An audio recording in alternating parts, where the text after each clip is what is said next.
आणि आता एक महत्त्वाची बातमी पाहूयात। सदा सरवणकर आणि प्रिया सरवणकर हे एकनाथ शिंदेंच्या भेटीला गेलेले आहेत।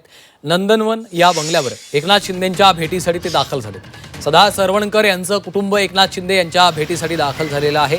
ठाकरेंच्या शिवसेनेच्या नगरसेविका माजी महापौर विशाखा राऊत यांचं जात पडताळणी प्रमाणपत्र रद्द झाल्यामुळे त्यांच्या नगरसेवक पदावर प्रश्नचिन्ह निर्माण झालेलं आहे। अशातच जर त्यांचं नगरसेवक पद रद्द झालं तर त्या ठिकाणी दुसऱ्या क्रमांकाचे उमेदवार प्रिया सरवणकर यांची वर्णी लागू शकते।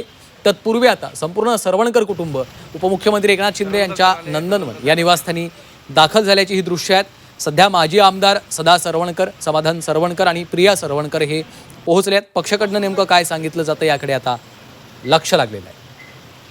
कपिल राऊत आमचे प्रतिनिधी सध्या फोन लाईनवरून आपल्यासोबत जोडले आहेत। कपिल, आपण पाहतोय सरवणकर कुटुंब एकनाथ शिंदे यांच्या भेटीला पोहोचलेलं आहे, काय माहिती आहे?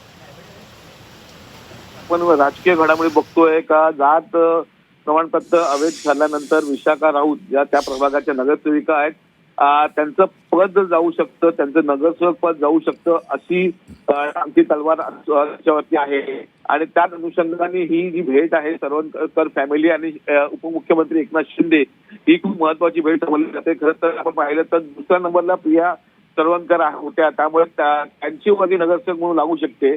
त्यामुळे ह्या हालचाली सुरू झाल्यात का आता एक राजकीय चर्चा सुरू झालेली आहे। त्यामुळे हे सर्व काही घडत असताना सरवणकर फॅमिली नंदनवन या ठिकाणी उपमुख्यमंत्री एकनाथ शिंदे यांची भेट घेते। त्यामुळे नक्कीच ह्याविषयी ही चर्चा होणार आहे आणि ह्याविषयी चर्चा झाली तर पुढची गणित काय असणार आहे याकडे सर्वांचं लक्ष लागलेलं आहे। प्रिया सरवणकरला ते नगरसेवक पद मिळतं का, जर रद्द झालं तर? कारण 2 नंबरचे कॅन्डिडेट त्या आहेत।